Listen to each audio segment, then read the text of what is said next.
You are experiencing the Knuckleheads of Liberty podcast. It is February 26, 2024, and welcome to the Knuckleheads of Liberty, where we bring you the people and the organizations fighting for liberty around the country and in your region. Today, we have a special show that's going to be focused on education, and we have a guest, Larry Sand. Larry Sand is going to be joining us from the California Teachers Empowerment Network. But before we get into that, and let me introduce you to the rest of our panel. In our upper left-hand corner, we have Leon, the word Brathwaite, last word in Liberty. He is a retired engineer in the state of California. In our lower left-hand corner, we have our screaming eagle of freedom, Tim Everett. He is a pilot in the state of California. And in our upper right-hand corner, we have our guest, Larry Sand. And my name's Jason McPhee, and I'll be your host today. Real quick, before we jump into the show, some of the topics we're going to be covering today is about school choice, how kids are being poorly served by our current public schools and that dominate the landscape, and how California schools are doing a little bit relative to those other schools as well, and DEI in the schools. So those are going to be the stuff that we're jumping in. That's diversity, equity, and inclusion. But before we get into that, let me show you a little bit about Larry's background. Larry is, maybe you could pull up the visual, Leon.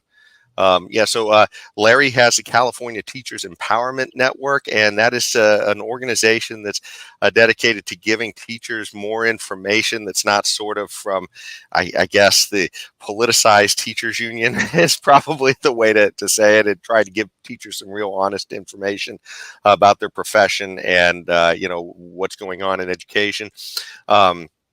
And he also writes a weekly column as well that pops up in many different places. But one place you can definitely go to get them all is a place called For Kids and Country. And every week he has an article in his blog called The Sandstorm. So you can follow that as well, too. In fact, we'll be talking about some of those articles today.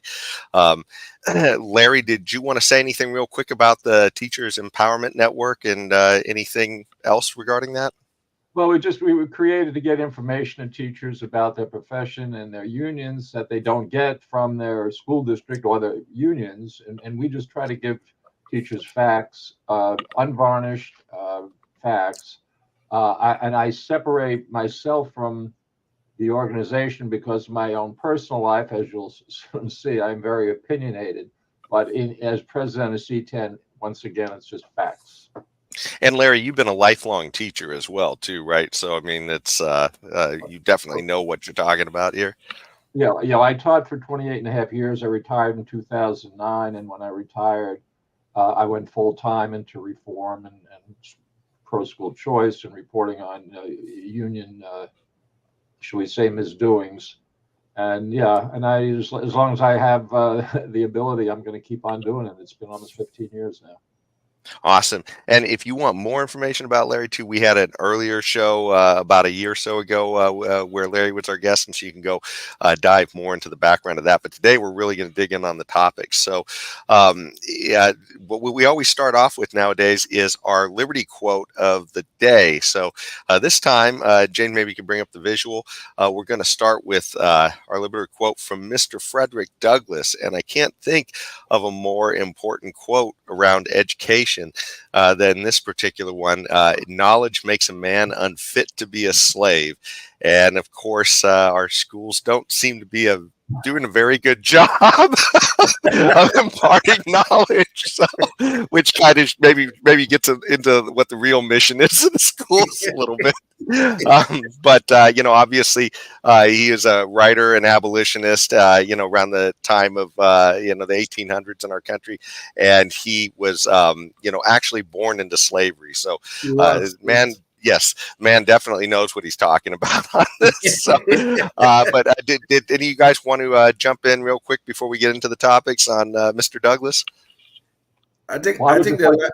Yes, go ahead, Larry. Go ahead. I'm sorry. No, I just want to say it's a fabulous quote, and it's so pertinent here. I really appreciate you bringing it in because our students are being trained more to be slaves than to be free people. Indeed. You couldn't say it any better. And I think the life of Frederick Douglass. I mean, you were right, Jason. He was born into slavery. He have written several books over the years, and I will encourage people to read what that man what he wrote about his life, in slavery and on out of slavery, and after he escaped slavery. I think I will encourage people to read his words and all his thoughts about slavery and about being free and about living in a relatively free environment. I mean, it's unbelievable. I would really encourage you reading of his work, his autobiography. Tim, do you have any thoughts real quick before we jump in, or? Tim, you're muted. Knowledge, as long as it's good knowledge, makes man unfit to be a slave. And I think we're getting some errors in the knowledge being imparted in schools today, so we got to be careful there.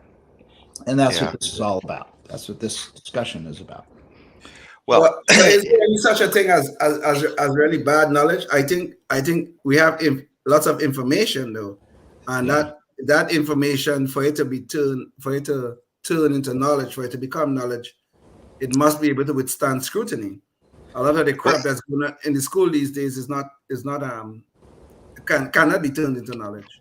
Well, and that's a good point, because I think we'll see that as we go through some of these topics. But there's a lot of the knowledge that we seem to be giving kids is more propaganda than knowledge. So that's definitely something that we want to jump into. But another point about Mr. Douglass, before we move on to, is he was fairly largely self-educated too. So I mean, this is a man who, I believe somebody read to him and helped to teach him to read, and then he realized that knowledge was the path out of slavery, as he was a slave.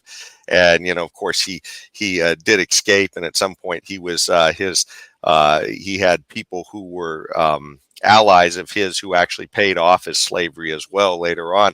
But I mean, just the fact that he recognized that as a slave, that knowledge was really the path out of slavery. And so I just think that's a really important point. And so let's jump into some of these topics, because I think one of the best ways to ensure that we're getting real knowledge is to have competition in schools, and that comes really from school choice. And so, Larry, I know you've been writing some articles recently, and Leon, maybe we could pull these up.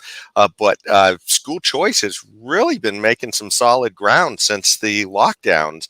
And, you've talked about in your articles about how, we've got 10 states now that have come on almost full on school choice, where, you've got choices of vouchers, of tax breaks, of all kinds of different ways that empower parents to make that leap into not having to be stuck in the zip code that they're, assigned. So do you want to give us a little more on that, Larry? What's going on in the school choice? Yeah, well, at this point, according to the ABCs of school choice, which is the organ of the Ed Choice group, which is a fabulous group, they write that 32 states, including DC and Puerto Rico, have 2023, and they write that policymakers in 40 states debated 111 school choice bills last year alone.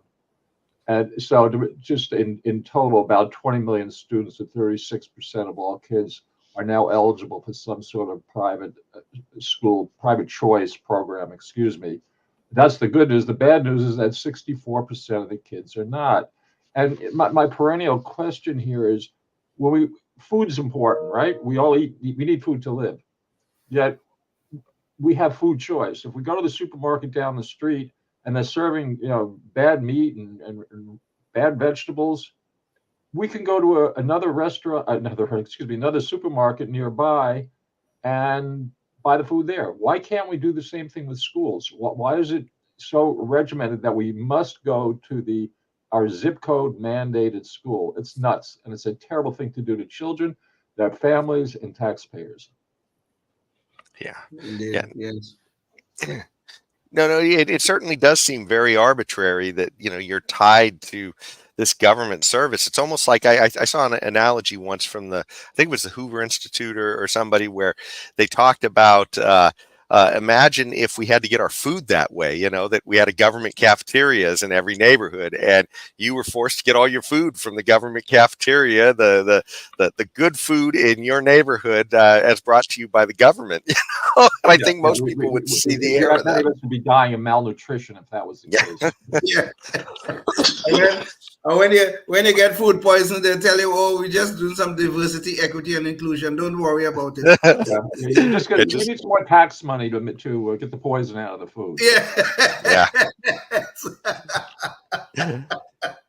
Yeah, but I mean, obviously, almost all of us see the idea that competition would be much better. I mean, there's some people who just prefer different choices. Like us. Maybe somebody wants tacos one day, somebody wants hamburgers another day, somebody wants pizza. Yeah.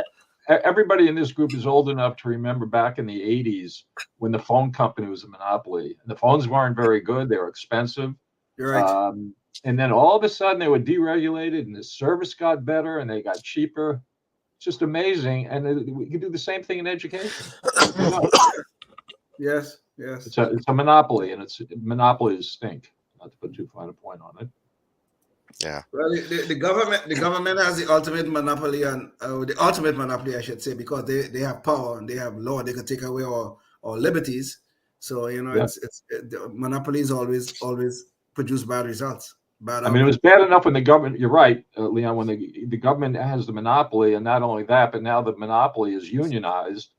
You're right. And you have a very powerful political player, enforcing the power. And of course, absolutely. Yes. Yeah.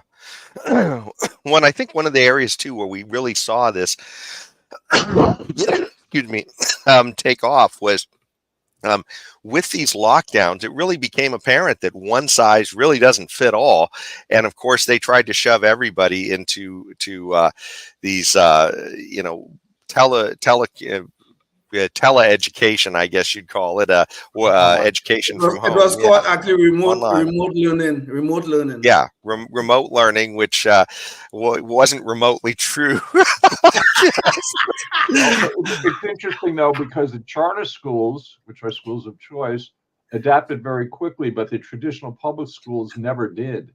And one of the hidden blessings there was that parents finally figured out how the schools were educating, or all too often miseducating, their children, and that clearly inadvertently promoted school choice.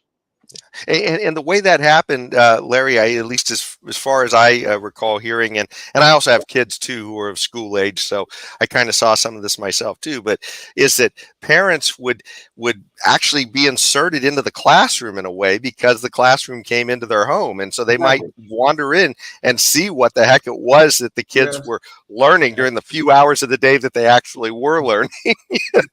Yeah, and clearly parents had to help their kids, because a 6-year-old or a 7-year-old might not be adept at zooming in or tuning in, or however the individual school district did it.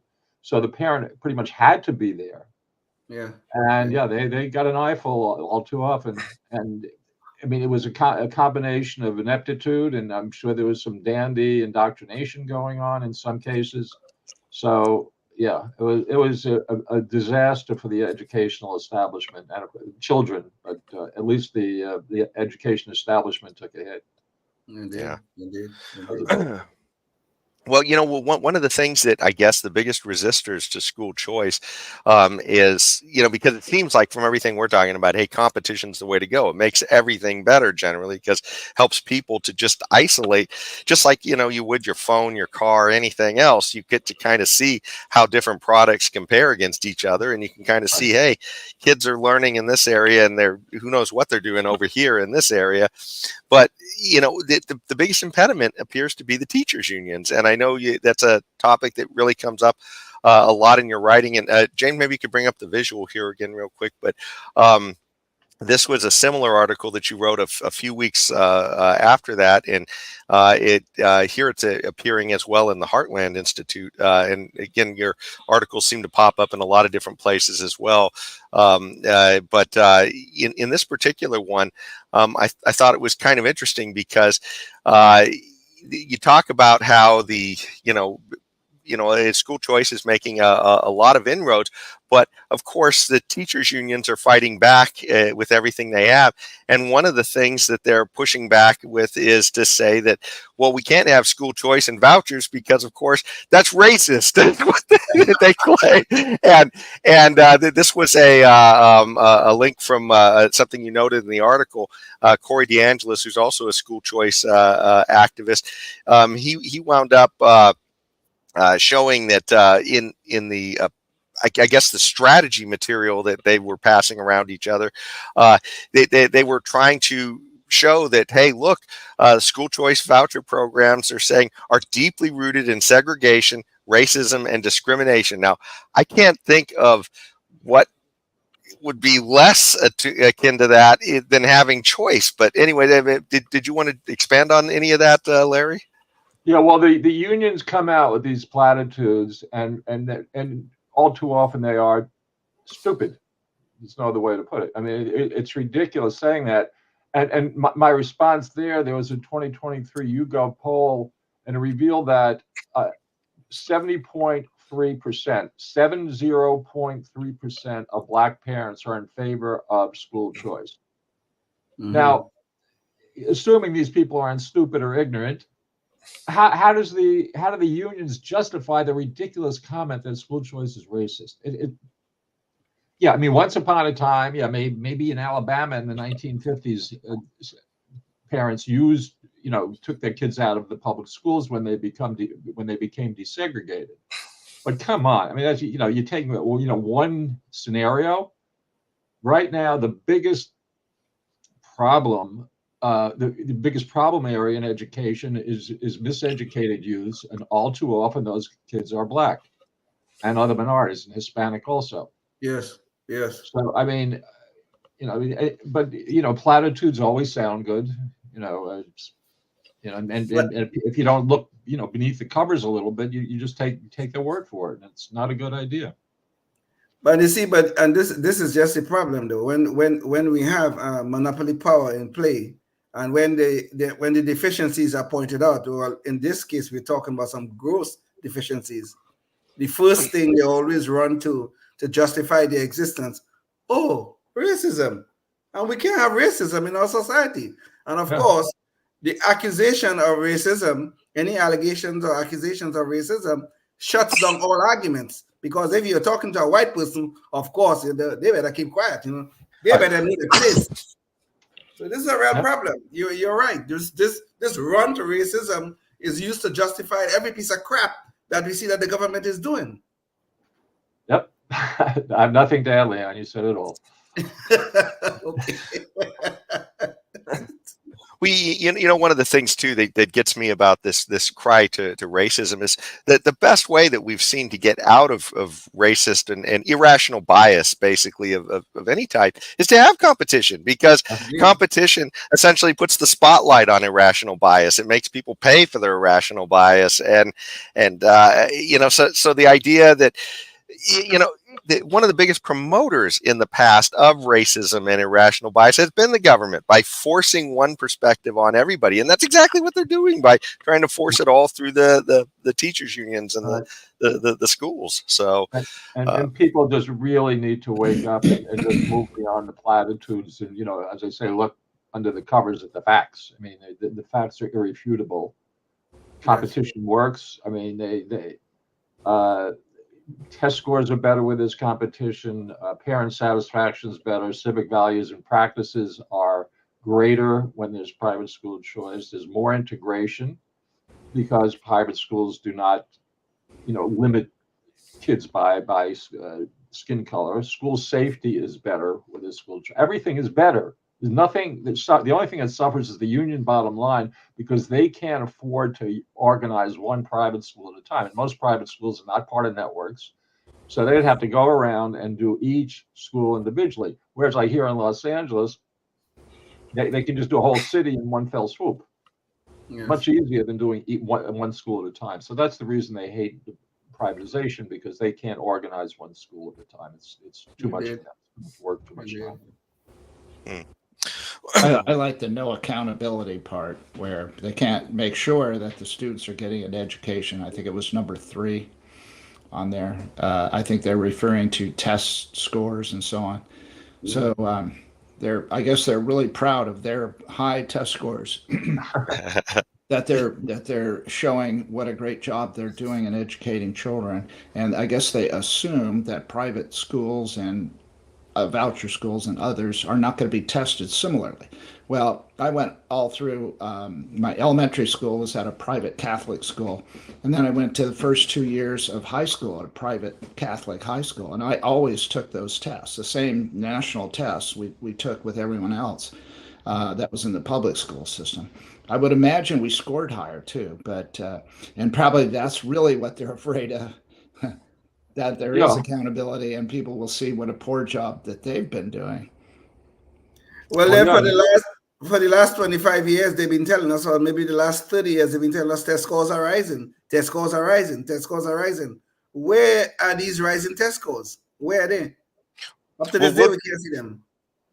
We'll definitely jump into that on the next topic, Leon. But before we do that, I did want to touch real quick on where parents can go to get more information on this. And Leon, maybe you could pull up the map. One good source. I mean, you did talk about EdSource's ABCs of school choice, so that's probably a first place to go. But another place I thought was kind of cool is they have Leon. Maybe you could bring up the map here. So the Hoover Institution has this interactive map of school choice options, and so they have these different I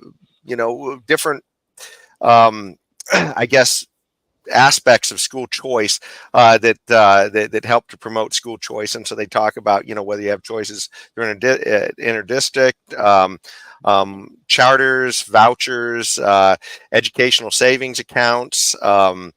I can't remember what ICS stands for, but there's also tax credits and magnet schools. And so the point is, though, you can click on any one of these states and find out what programs they have. And so like here, I'm clicking on California, and it talks about interdistrict school choice allowed, interdistrict choice, charter schools allowed, and magnet schools. Of course, they don't allow the public funds to be used to pay for your private choices here in California, but at least it does kind of help to put it on the map. But if you're here in California as well, National School Choice Week has a page where you can go find out about your state as well, and you can find out what are the options here. It'll tell you a little bit how much is spent on each type of school. So here, traditional public schools, it talks about $15,000 a year is allocated towards students, but you can also drop into public charters and find out a little more about those, maybe private school options,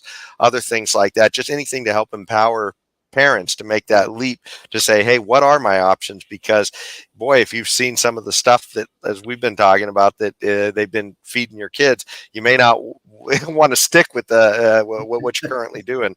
So Larry, did you have any thoughts about what can a parent do if they want to, if they're kind of a little dissatisfied?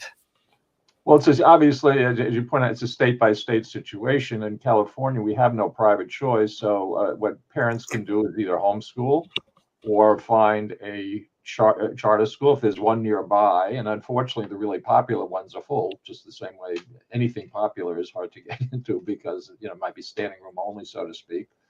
And then there is some inter-district choice where you don't have to go to the failing school down the street. Maybe there's a better district in the next, better school rather, in the next zip code, maybe. But of course, once these schools, word gets out that these schools are popular, everybody wants to go there, and then there are only so many seats in a given school. So that's problematic. So, I mean, the bottom line is we really need private school choice. And in fact, I mean, maybe it's maybe a bit far afield. I don't think the government should be involved in schooling at all. I'm what's called an abolitionist. We had higher literacy rates in the 1830s before we had the bright idea to have the government involved in the schools. When parents educated the kids at home, the literacy rate was actually higher than it is almost 200 years later. And I think that speaks volumes about our government-run schools. I am sure when you put that proposal into the public sphere, everybody gonna say, "Oh my God, Larry, you want to return to slavery? You want to return to racism? Oh my God, look at you!" Yeah, the slavery is being forced to send your kid to the public school, the government-run school down the street. Exactly. That's a form of slavery. Okay. Exactly. Yeah. Yes. Putting parents back in charge is hardly slavery.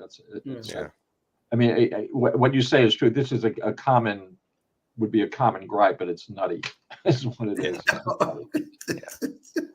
Well, before we, I guess, leave the school choice topic, that was one thing I did want to ask you, and I'd actually forgot, but you kind of made it clear there, is that, the school choice that we do get is often highly constrained by government standards. And so maybe those private schools that you think you're getting some choice in might still be sort of hamstrung by things that maybe the teachers unions or others are able to work around some of their agendas to push that through in that direction through the standards. And so one of the things I was going to ask is should the ultimate goal be, really radical school choice, being able to choose where your kids go without the government having much say so at all in what those choices are? Well, as I said earlier, I mean, ultimately, I don't think the government should be involved at all. I mean, if the government has to be involved, maybe some minor regulations, and I think parents should pay to have their own kids educated. I mean, I don't know why taxpayers need to do that. Parents should pay. And you say, oh, what about poor people? Well, poor people, just like we don't let poor people starve in the streets, we give them what used to be called food stamps. Now they're called SNAP cards. I think that's the latest, what they call now. And we would do the same thing for education. If people who legitimately have financial problems, we can help them out. But everybody else should pay. Just they pay for food. People, everybody here pays for their own food. The government doesn't give you money for food, right? So why not education? I don't get it. Yeah. Your point. Yes. Well, before we jump on to I did want to also say too that what's really protecting us there as well is the competition, because parents will see the metrics of success for their kids. You'll see how the alumni are doing in different schools. So you really don't need, I think, a lot of these government standards to protect you. I mean, ultimately, if you see a school system that 15 years later, everybody's going into becoming doctors, lawyers, other successful occupations, you're going to say, hey, that's what I want for my kid. But by the way, if you're watching us right now on public access, we've got to break away. But you can catch the rest of this conversation online on Facebook, YouTube, Spotify, or Rumble, and go check that out, along with conversations we've had with a lot of other people fighting for liberty around the country and in your region. Okay, so back to the discussion. Can I just make one quick point, Jason? Sure. Yeah. When kids get out of high school and they want to go to college, they have to go to the college down the street or the college in the zip code. They go to any college in the country, in the state, in the city, any college they want. Why not K through 12? Why is it okay? Because even the unions don't mind if a kid in Los Angeles goes to New York University or the University of Chicago, or if somebody's living in Los Angeles goes to school at Cal State in Sacramento. Why can't we do this in K through 12? What is the thinking? What is the logic behind this? I don't get it. Yeah. Okay, I'm done with that. I think there's not much logic other than that. When you hear teachers constantly emote that, hey, it's about the kids, I think it's clearly a little more about the teachers. I think there was a president of the teachers union in the past said something to the effect that when kids start paying dues, they'll start trying to protect the kids or something like that. But he was the head of the teachers union. Albert Shanker is alleged to have said that. I'm not really sure that he did, but even if he did not, that's the attitude. And yes, the teachers union is about teachers, and in these days, it's ultimately about left-wing politics. It is the children are an afterthought, or pawns. All too often more accurately, because they can use, the children need more money. Oh, baloney. Here in California now, we're spending $24,000 a student. So a class of 25 kids costs the taxpayers $600,000 a year. Something's wrong. Something's wrong. Indeed. Larry, you said 24,000 a student, but that thing from school choice or the school choice week, it said that it was around 15,000. Is there, I noticed that the numbers, depending upon who you hear them from, there's some fudge in there, and I'm not sure if it's because of the maybe the buildings or whatever it is that they're spending money on. I don't know, but what is There's a lot of fudge because there's local funding, there's state funding, there's federal funding. And the numbers I got are including every nickel and dime that they can welch, and I don't use that term loosely. And I don't know. I'm not there counting the bills, but this comes from a good source. It's $24,000 a student now in California. Well, let's jump into some of the reasons, why you might want to, look for school choice, because the schools seem to be failing our kids in a lot of metrics recently. And so, Leon, can you bring up KOL? First bring up the visual real quick. So they do a national reports card, and this is going to be talked about in a few of these little video clips that I wanted to show real quick. But they talk about how the schools, the scores have been declining, they talk about 13-year-olds and reading and mathematics, and they have a lot of metrics here in this nationalreportcard.gov that's showing it. So this is government saying that, hey, look, we've got some problems here recently, and a lot of it they're saying is due to coming out of COVID. They're talking about declining scores, and they even break it down by race in this area as well. Showing that there's a lot of issues here, but this is a problem that seems to be, pretty serious. I mean, our standards are falling, and so James, we have a couple of video clips. So let's jump into KOL number 1 real quick, and that's going to talk about this group of kids and what's going on in the schools right now with them.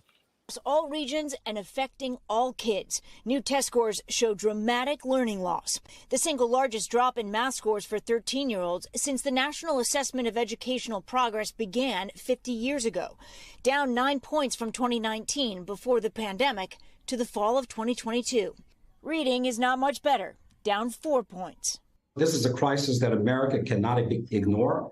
The long-term educational crisis facing our students has by far outpaced the physical threat that COVID ever presented to them. Alberto Carvalho is the superintendent for LA Unified School District, the second largest in the country, where they are focusing on summer school, teacher training, and a longer school year to make up lost ground.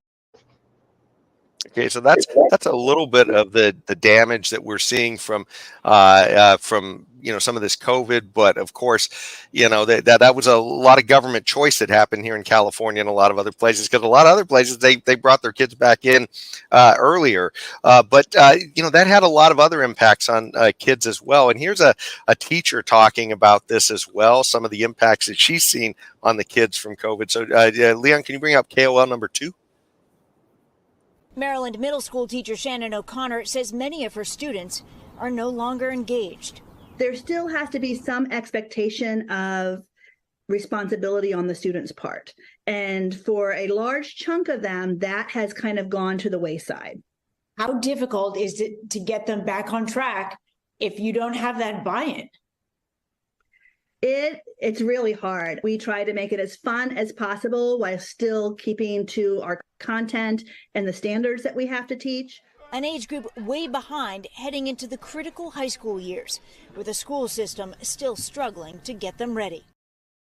So those two videos were talking about the K through 8 situation, kind of some of the learning loss that's happened recently, but it's also affecting kids going into college. And so, Leon, can you play KOL number 3 real quick, because that's going to talk a little bit about the impact there.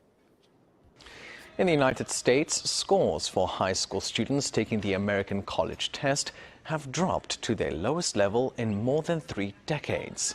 This is according to the latest figures released on Wednesday by ACT Inc., the nonprofit that gives the test. It said that the average ACT composite score was 19.5 out of 36, down 0.3 points from last year. Although college admission test scores have been falling for 6 years, The drop accelerated during the COVID-19 pandemic. The results mean that new high school graduates may not be ready for college-level coursework. The organization says that average scores in reading, science, and math were below the required standards needed to ensure a successful first year in college. So just hitting kids across the board on all levels is just crazy. And so, Larry, I know you've written a little bit about this, and I have a article too that you talked about. Uneducating America was one of the articles you wrote last year, and it talks about how kids are barely proficient in a lot of these areas. It says 13% of eighth graders are proficient in I think it was civics, I think it was, or no, that was in history rather. And then 20% of students were only 20% were proficient in civics. So it just really kind of, what the hell are they teaching these kids? well, yeah, I have to. You talked about the NAEP, the National Assessment of Educational Progress, which is a wonderful. I was a testing coordinator at my middle school for many years, and I worked with the NAEP people, and it's done very professionally. And they go through the files, and they pick out random kids. They do it exactly right, and I was very impressed. And the latest NAEP shows that 29% of eighth graders are proficient in reading, and 26% are proficient in math. So basically, 1 out of 4 know how to do math in the eighth grade. And this, a lot of people, while it's a pandemic, sure, the pandemic certainly didn't help things, but our scores were sinking even before that. And these are the lowest scores, as she said, in 50 years. Yeah. So what they do, so what does the establishment do? Oh, the tests are racist. This is what the National Education Association says. Yeah, the tests are racist. So, yeah, of course, everything is racist now. So. I mean, I'm glad you're laughing, Leon. I mean, I'm laughing too, but I'm crying. I know. I mean, what else could you do? I mean, it is so predictable that every single time, well, the deficiencies show up, we always go to the same. It's always the same answer. Oh, the tests are racist. Math is racist. Everything is racist. So that you're claiming the racism. At the same time, teachers are just jacking up grades. So now we have grade inflation. We have districts now boast the highest graduation rate in years. So what does it mean to graduate if you can't read? I mean, if you're illiterate and enumerate and you're graduating high school, this is a joke. And this is what education has come to in the United States at this time.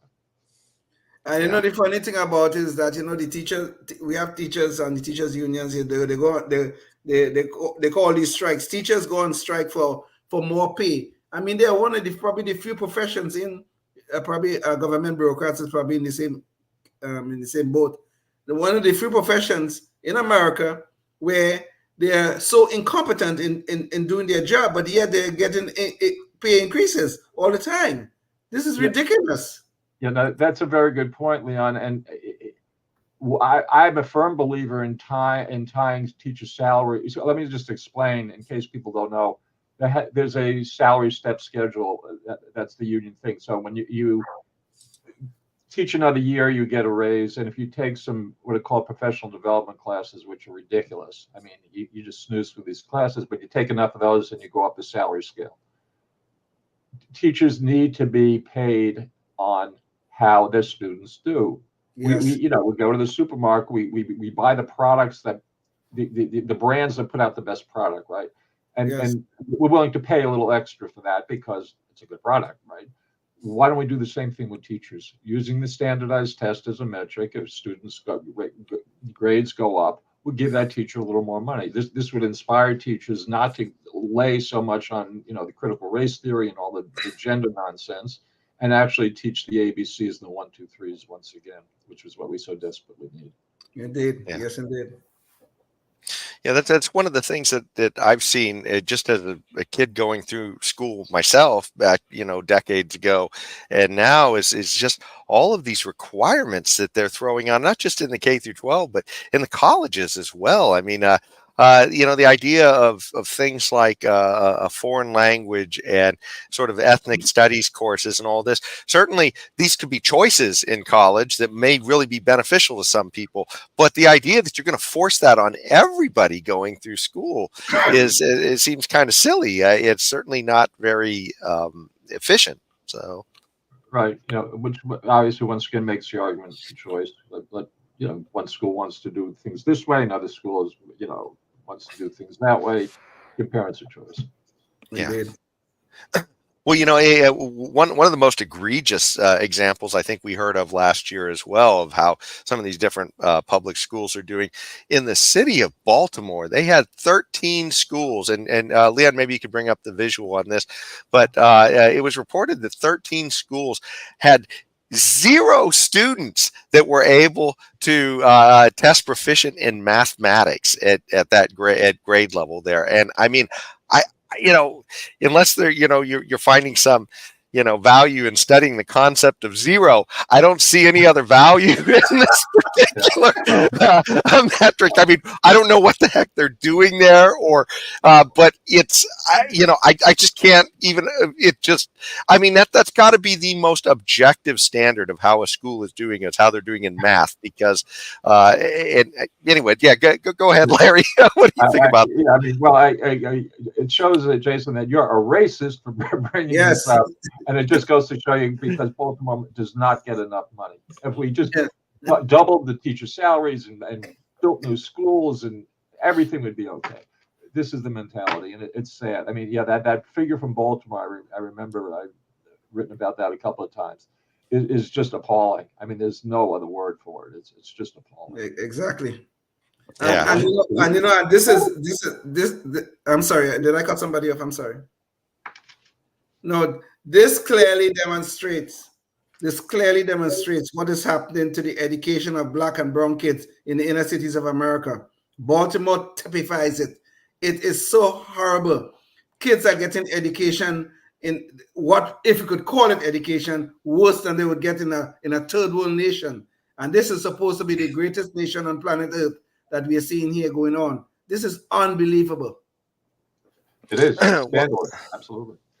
Well, the funny thing is, this could probably be used in statistics courses too to teach something, because I can't imagine having that many students go through a system and the miracle of having them all fail. I mean, just by pure chance on multiple choice, somebody's gonna pass. You must try very hard for that number. I mean, you have to work to get a number. Yeah. And I am sure. And I'm sure in Baltimore, the superintendent is making maybe $250,000 a year or whatever, some horrible number like that. And I'm sure the teachers, they get their pay increases almost every year, and on it go. And the students are failing. So what are they doing? What are they doing to earn this money that we are paying them? They pay their dues to the union to make sure that it stays in place. I'm sorry, Tim. You just have to understand some concept of mathematics to understand the concept of 0%.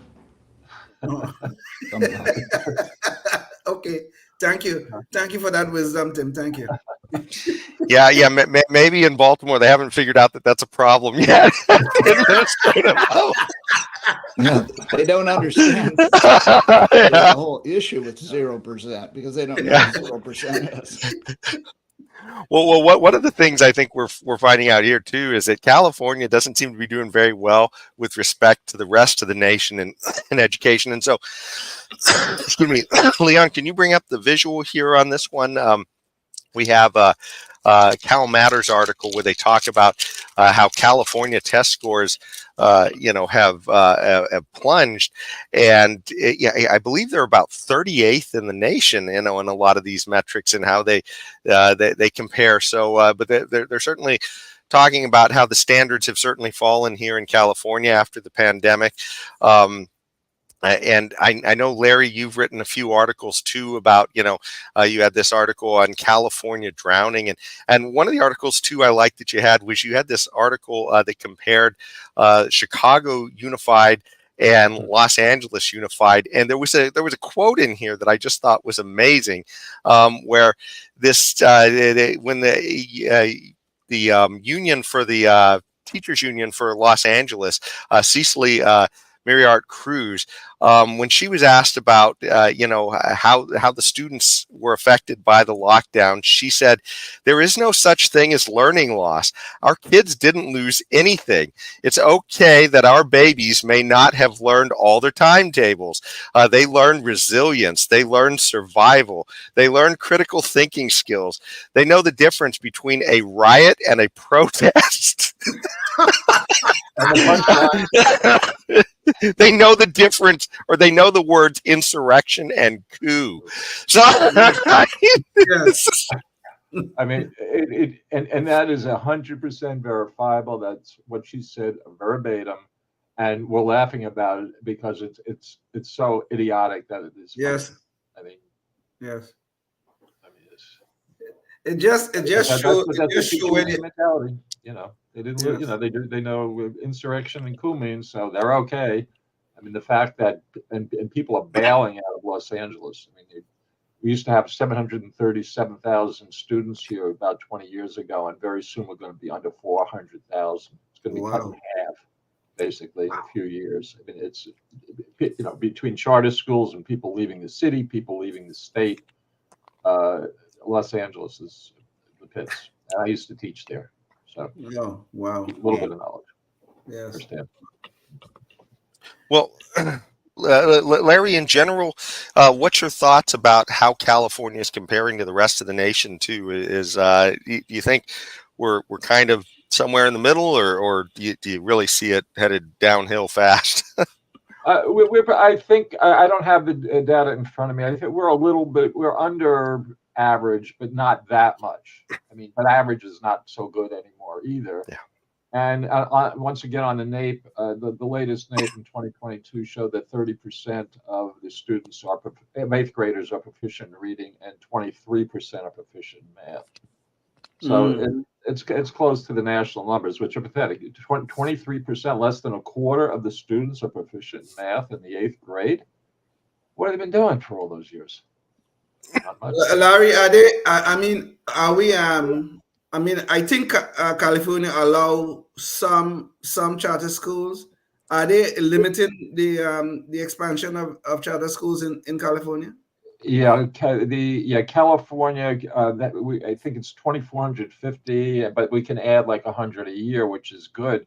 But there's a new ruling that was just passed in Los Angeles that charter schools can't co-locate. Well, let me just back up for a second. A lot of charter schools aren't giving money for buildings, so they have to set up wherever they can. It can be in a strip mall, or more often than not, they use parts of public schools, which are not so populated anymore, and they can use part of that public school as to house their classrooms.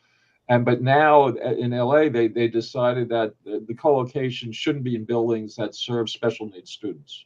And the school board voted on this 4-3. This is very recent, just a couple of weeks ago. And I don't understand why. I mean, the quotes that came out, we don't like charter schools because they take money away, from public schools. And when parents see a charter school, they want to send their kids there. Well, yeah, we want to send our kids to a school that's going to do a better job, which traditionally charters have.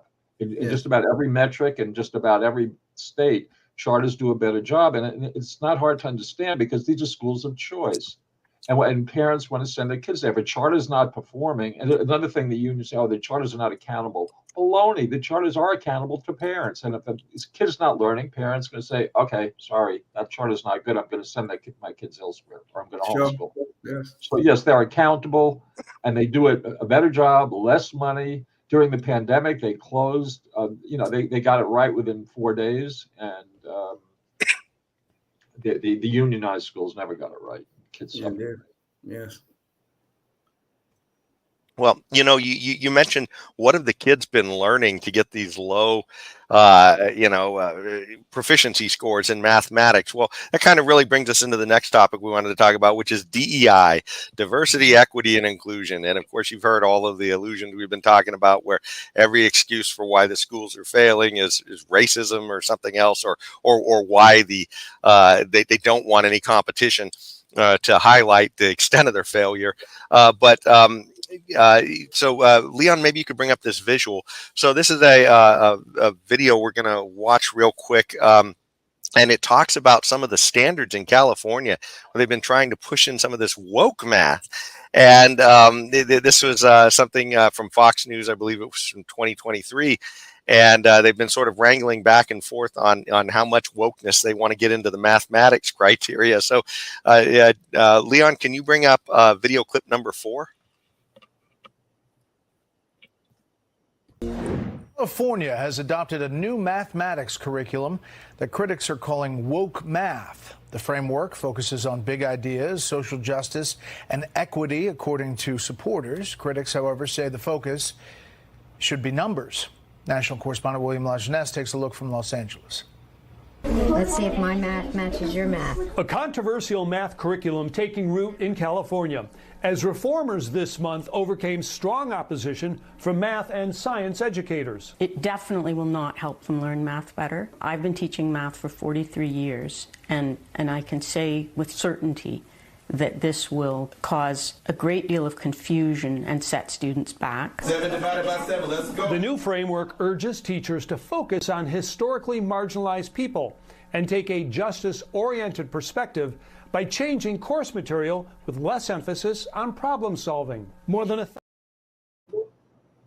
So they're taking the most objective of topics, mathematics, which is literally just numbers, and they're trying to insert all kinds of other stuff into it that has no place into it. And so there's certainly a lot of experts that are raising the alarm bell now too. Leon, could you play KOL clip number 5 on this? University professors pushed back, calling it a, quote, insult, immoral, and foolish to replace arithmetic with what they say is an endless river of fads that inserts equity, social justice, and environmental care into math class. 360 divided by 24 is? Mathematics should be about numbers and calculating, and not about politics, not about political indoctrination, not about turning children into activists. This framework will not prepare students for courses in math or computer science. That's because the new framework pushes algebra from 8th to 9th grade, which effectively prevents students from taking calculus as a senior. Right now, just 1/3 of California students are considered proficient in math. That ranks 38th among states. And while these reforms may make math easier, critics say it does not make students better. So just kind of horrifying.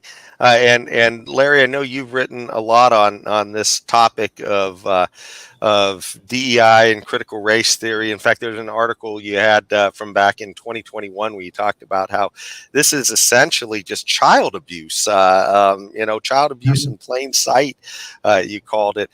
Did you want to jump in a little bit on sort of, how and why we're just forcing this terrible stuff down children's throats? Yeah, well, I mean, it's education is, as I've often said, is a fad-filled field. It's full of fads, and like if they were teaching hula hoops or mood rings, it wouldn't be so bad. But when you're getting into the political end of things with DEI, BLM, CRT, and the whole LGBT thing, and all the other alphabet soup concepts that are being forced down kids' throats, it's very harmful. And we'll move on to something else soon, but still, we're going to lose a whole generation of kids. And just going back to the math framework, it basically the framework they cooked up, and I'm going to quote here, it said the mathematics should be used to both understand and impact the world, and it argues that math teachers should hold a political position that mathematics plays a role in the power structures and privileges that exist within our society and can support action and positive change. Not teach 2 and 2 is 4, or 4 times 3 is 12, but we need to get into the power politics. and the marginalized people. That's the important part of math. You can see what the agenda is. And this is why public schools have to go. Indeed. They change course really quickly. They should be abolished. It's because what we are seeing, and Larry, I so agree with you. What we are seeing is indoctrination, not education. That's what's going on here. I mean, I grew up for the first 20 years of my life. I was growing up in a foreign country, Trinidad to be exact. And I was 14 years old when I was first introduced to calculus. And I've told this story before. I wish I could go home and tell my father I can't learn calculus because the teacher is not the same race as I am, or because I am something is wrong with me, or because of my skin color. What he would have done to me, I would probably have still feeling the effects on my ass. I'm still telling you that I'm serious, okay? Because back then, when I was being educated, we didn't know about all this indoctrination, damn nonsense. We were educated. 1 and 1 was 2. There was no social justice and no other crap that was involved in it. And I was not unique in my generation. When I was growing up, I was not unique in any sense of the way. Okay? Anybody in my era would be telling a story similar to mine. This is nonsense. All I can say, Leon, is amen. I have nothing to add. You said it all. Okay. Yeah, I imagine, Leon, in that narrative, if you had come home and told your dad that it would be sort of like a Sesame Street lesson in counting the number of spankings. 1, 2. We're gonna get that math going. Even then, I would have been still learning math, right? Yeah, exactly. Yeah. Well, the funny thing is, I mean, they're injecting it to, these older kids, but they're also pushing this stuff on little kids as well. Just, the indoctrination, they're never too young to start. And they had this thing in California that actually, because it got a lot of political heat, I heard they just got rid of it, but it was called woke kindergarten. And we talked about this a few weeks ago on the show, but Leon, can you bring up the visual real quick, just so people can see what we're talking about here? And when, of course, it was out of our Bay Area, San Francisco, and Hayward, where Hayward all the madness. Yeah. Have that? Is it Hayward School District? Hayward. Okay. And of course, that. Oh, sorry. Go ahead, Larry. Oh, well, of course, the Bay Area seems to be where almost like Invasion of the Body Snatchers, if you've ever seen the movie, it's where all of the madness starts and it spreads throughout the country. And so this is just absolutely the nuts, though, that they started this program. And after about 4 years, after about a year of focusing on this stuff, they found the kids' scores dropped in everything. I think it was about a 4% drop they talked about across the board on stuff. I'm not sure exactly where that was in the article, but yeah, it's just absolutely nuts. But you can go check that out. And we actually had a little clip too to play, just so we showed it in one of our previous shows, but I think it's worth showing again, just so that you understand as a parent, if you're watching this, what exactly it is, the indoctrination that's happening. I mean, how kind of subtle and not so subtle it can be. This is a little 1-minute lesson from Woke Kindergarten, and can you play this, Leon? It's clip number 6. Difference. By Key, Woke Kindergarten. Can you spot the difference? Can you spot the difference? Can you spot the difference? Can you spot the difference? So this is for K through 8 kids. Can you spot the difference? Can you spot the difference? Can you spot the difference? Can you spot the difference? Can you spot the difference? Can you spot the difference? Can you spot the difference? Now, can you find something that's the same? So you can see it's just pure indoctrination, just taking a chance to have a lesson and insert division and political ideology into it. You guys have any thoughts on this whole woke kindergarten nonsense? I mean, I'm speechless. I mean, I am aware of that. What can you say? It's obviously indoctrination, and get them all there early. Yes. Kindergarten. I just, you said it was the Haywood School District. No, I'm really concerned now because my grandson is in that very district. Wow. Good luck with that. Thanks. Well, Leon, you'll have to be the antidote for his education.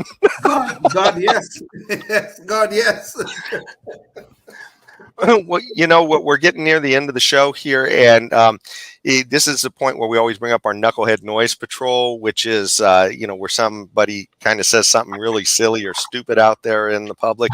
And in this case, it's not quite a person who we're going to feature this week, but it's artificial intelligence, and it's Google's AI, and so Gemini AI. And so maybe Leon, can you bring up the visual on this? So this is where you can go to find Google's, they call it Gemini. That's their AI. And so you can essentially put in questions that you have for it, or, ask it to do some work for you, even, to edit your letters or your writings or other things like this. But after seeing this piece, you may think twice about having that artificial intelligence injected into anything you're doing, because what was found out recently is a whole bunch of people were using this to find out about different things, where they were just asking it for, can you show us the founding fathers or something like that, and they were finding that there was just this incredible amount of propaganda that was being shoved into it. Like they asked him to show images of the founding fathers, and suddenly there were people that we know couldn't have been there. I mean, they were essentially shoving race into everything that they were doing. And so this is supposed to be a picture, I believe, of George Washington. Now, I wasn't aware that George Washington was black. You just learned that. You're racist if you don't know that. Don't you know? You're racist if you don't know. Well, but I mean, slaves then. Well, and this is I mean, this is crazy. Apparently, the racist George Washington was black and he owned slaves. don't quite understand what was going on there, but they also, like this was an image somebody tried to look up the Pope, and it gave them images. Now we know that every single Pope has been European sort of white ancestry. The current guy, I guess, is I think it's actually South American. I think the current Pope, from Argentina. Argentina, yeah. But otherwise, it's pretty much all European white, and you probably wouldn't even know it if you saw the current Pope too, what his background was. But this one is literally showing female popes when they bring it up. And it's injecting race into things that just wasn't there. And of course, if you looked up Vikings, you got pictures of African Americans as Vikings, which, I didn't know that, people had such great tans up there in that region. No, but the crazy thing is, I mean, this isn't our public schools, but oh my gosh, I mean, kids are going out and they're using these tools, and you think about the misinformation. This was one Nate Silver, I think, of the 5038 project or whatever it is. I can't quite remember. 538. Yeah, and I believe he had asked it to type in NHL players, National Hockey League players, and of course they're all men. But now suddenly they're getting pictures of women as NHL players. So I mean, everything is just, it's this massive subversion, kind of like what we're seeing in the DEI in the schools and everything else, trying to inject things in the math that shouldn't be there. and they seem to be just, it's very Orwellian, it feels like. And they actually, Not the Bee had some quotes from the guy who was responsible for this Google Gemini, and it kind of shows you what his background was. This guy, Jack Crossich, was his name. And so, he says that, we've recently become aware that there were some inaccuracies in this. So we're working on it. But boy, I tell you, if you look at some of the quotes that have surfaced from this guy's social media to show you kind of what this guy's background is, it's little wonder that any artificial intelligence that came from him is spitting out nonsense like this. This came after the election, I guess, the 2020 election. He says, "I've been crying in intermittent bursts for the past 24 hours since casting my ballot. Filling in that Biden-Harris line felt cathartic." So that was one line he had, but he had all these other things where he talked about, hey, we need to acknowledge systemic racism. This is America, where racism is the number one value our population seeks to uphold above all. So it's just, one thing after another of him talking about just these crazy ideas of his, that race is everywhere and everything. And of course, what's that wind up causing him to do? But insert race into his own chat box that, in ways that are completely inappropriate. And Larry, you had an article a while back where you talked about media literacy and the idea that they're trying to, when they can't even teach regular literacy, they're trying to now tell us, hey, they want the kids to know where they can go to get good information, the approved sources, so that they're not being misled online. And then we see nonsense like this. I just, anyways, I don't know what kind of, what ideas you guys had about all this stuff. Yeah, well, I wish I could say I'm shocked, but yeah, we went through the numbers before, how, a good portion of the kids can't read. As a matter of fact, California leads the country in illiteracy. Now, part of this problem is the southern border, the poor southern border, but our schools are obviously not doing a job. But now the state wants to start media literacy. You think there may be some political angles there. Call me cynical, but why don't we teach them how to read? Yes, just exactly. put words together first, and maybe in college teach about media literacy. We don't need kindergartners learning about media literacy because it's going to come with a slant. It's not going to be real.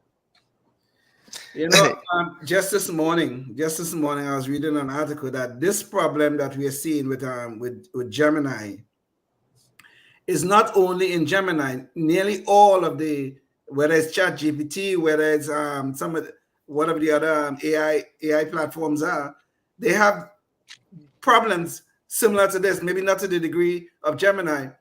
And personally, I can tell you, I have been interacting with ChatGPT quite a lot, and every single topic that I've raised with ChatGPT, they always answer me from a left-wing perspective. Whether we're talking about abortion, whether we're speaking about transgender issues, it does not matter. They always come back with a left-wing answer. And then we go back and forth, we argue. Sometimes it will say a few things that sound, well, yeah, okay, I understand your concern, blah, blah, blah. But they always stick to the left-wing agenda. Because look at who is developing all of these things. It's Silicon Valley. And these people are highly left-wing, period. So indoctrination is ongoing. And Tim, did you have any thoughts before we get ready to... I was just wondering how they would respond to a question about gun control. Three guesses. Yeah. Well, I didn't directly probe gun control with ChatGPT, but it came up in another context, and I can tell you the answer will be a left-wing answer. I'll bet you that. Well, just to give you an example, I don't have the article in front of me, but somebody tried to test something similar. They said, I think the question they put to ChatGPT, one of the memes I've seen going around is that if you could prevent a nuclear holocaust by using the wrong pronouns with Caitlyn Jenner. Would that be okay? And the answer that came back from Gemini was no. It's never acceptable to use the wrong pronouns. So no, this is obviously that's a crazy hypothetical, but the idea that that your search engine would literally come back and say no, a nuclear holocaust is better than doing something on PC. God. I think Lily Tomlin once said, "No matter how cynical I get, I just can't keep up."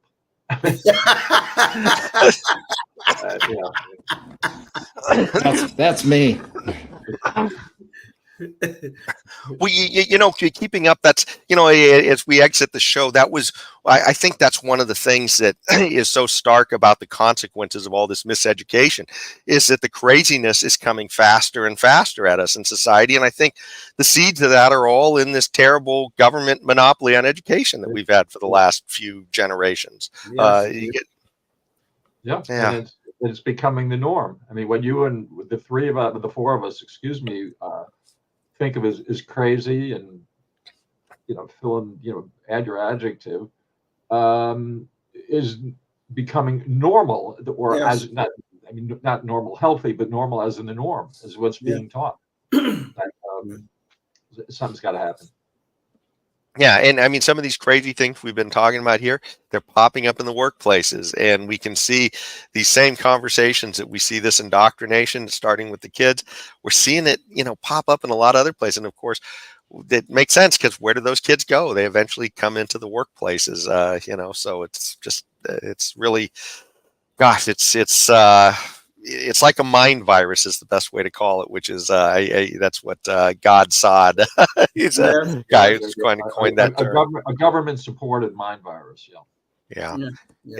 Really terrible. Well, before we leave, I wanted to show your pages again real quick, so anybody who is interested can go and check that out and find ways to support your work. Again, California Teachers Empowerment Network, and you can find all of Larry's articles, The Sandstorm, at For Kids and Country. They pop up in other places too, but this is a place where I think you can just go and see what he's writing about every week. So stay on top of this craziness that's happening in our schools. Larry, did you have any final words before we check out? My only words is that parents and taxpayers just need to wake up, and anybody watching this knows a parent is sending their kids to a public school. Please, it might be a wonderful public school, but the parent needs to make sure. Just parents cannot blindly send their little ones up to public school anymore and assume they're getting a good education the way that my mother did that in the 50s. Yeah, the schools weren't political and the teachers were hardworking, and it's not always that way now. It very well may be, but parents need to make sure that their kids are getting a real education and not indoctrination. Indeed. Well said. And so thanks so much for joining us this week. And if you're watching us, you can catch more of these conversations we've been having on Spotify, Rumble, YouTube, and Facebook. You can go back and there's a variety of different issues we've talked about around liberty. But before next week, if you're watching, think about what you can do in your community, because this fight for liberty, this is something that eventually all of us got to step up on and find some way that we can help out in our own communities to move the ball forward for liberty. So until next time, stay tuned and stay free. Yes, indeed. Thank you very much for having me. Life, liberty, and the pursuit of happiness, always and forever. Thank you for listening to the Knuckleheads of Liberty podcast. Find us on Facebook, Rumble, YouTube, your favorite podcast network, and at knuckleheadsofliberty.com.